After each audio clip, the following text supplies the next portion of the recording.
Hello YouTube!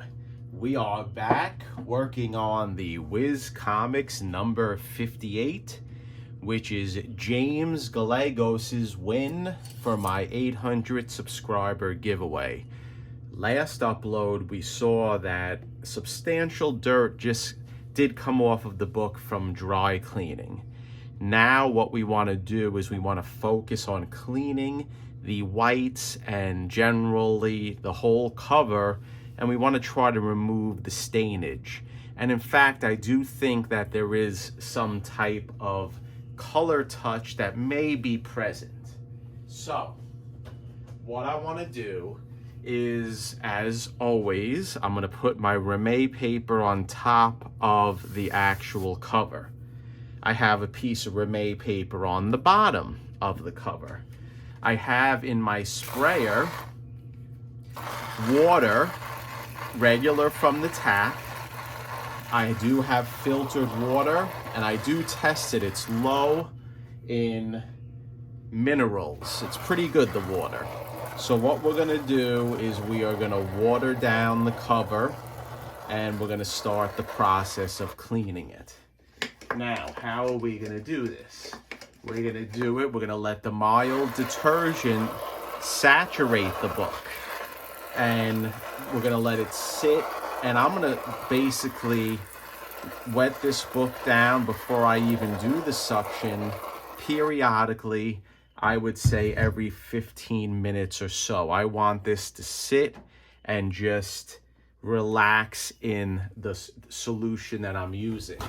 Now, I don't know if the camera's picking up, but I do perhaps see some color maybe coming off, which I feel may be the color touch in this area here. So maybe just nice water, not mean water, will work and achieve my goals. So I'm not going to film me hosing this book down every 20 minutes or so. I'm just going to leave it penetrate, and this will be a upload that will be periodic, and we'll see how the progress is. Before I leave, what I want to do is I want to take my solution that I use, and I just want to go over the stained areas that we're going to concentrate on.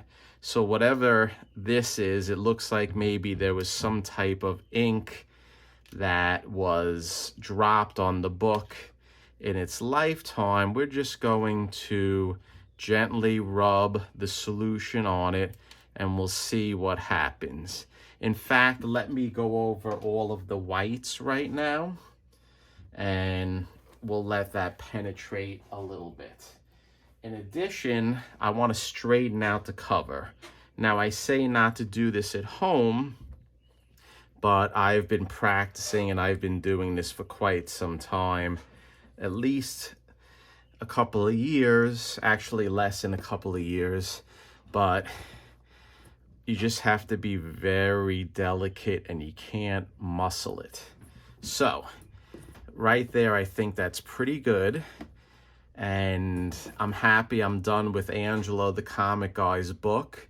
We don't know if we're going to send it in to CGC at this point based on the drama that recently happened in relation to whether I should disclose all the work that I did on the book to CGC. I want to thank everyone who commented on that upload and expressed their opinion. I truly appreciate it. I really do.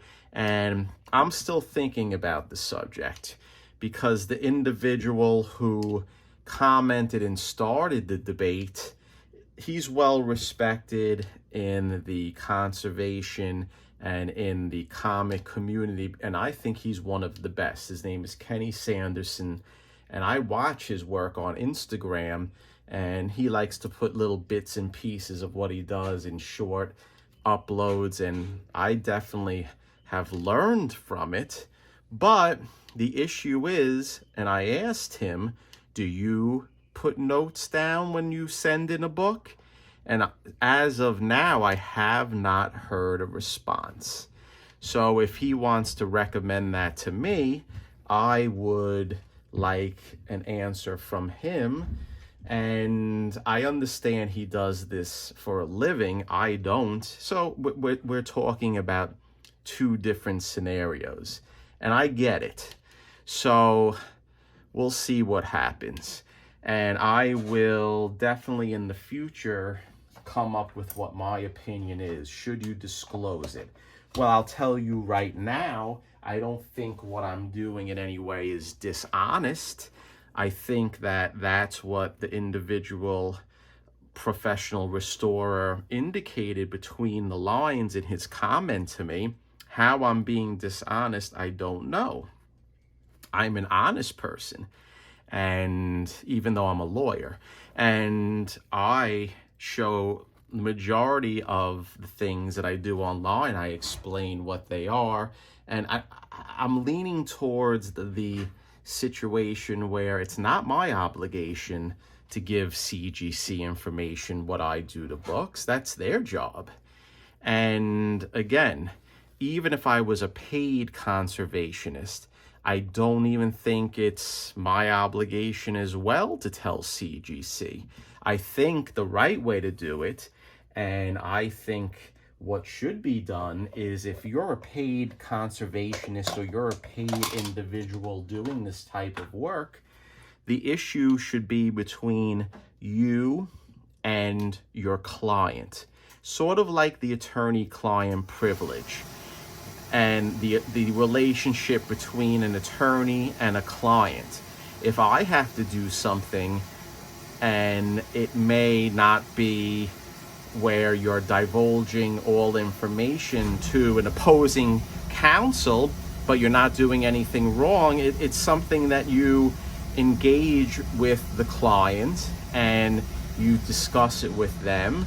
And I think the same thing should go with dealing with comics. So if I was being paid, I would tell the customer and perhaps put it in writing, I can do X, Y, Z on the book, and we can send it to CGC, and I don't know how they're going to grade it, but do you want to take the chance of sending the book in with the knowledge that I cleaned the cover, with the knowledge that I maybe reinforced something with methyl cellulose and then rinsed it off? Because with that amazing Spider-Man 129, I didn't glue the cover. I reinforced the fibers by using methyl cellulose, and then I rinsed it off. So there was no way, shape, or form any type of glue that I put on. So I would have the discussion with the customer, and it would be the customer's decision whether to send it in without a note. If the customer wanted to send a note, then that would be the customer's decision. But again, I'm getting ahead of myself and I'm talking about the subject just off the cuff. I really didn't think about it in detail to give you my true opinion. I'm just talking here. So we'll let this sit, stay tuned, and we'll be back.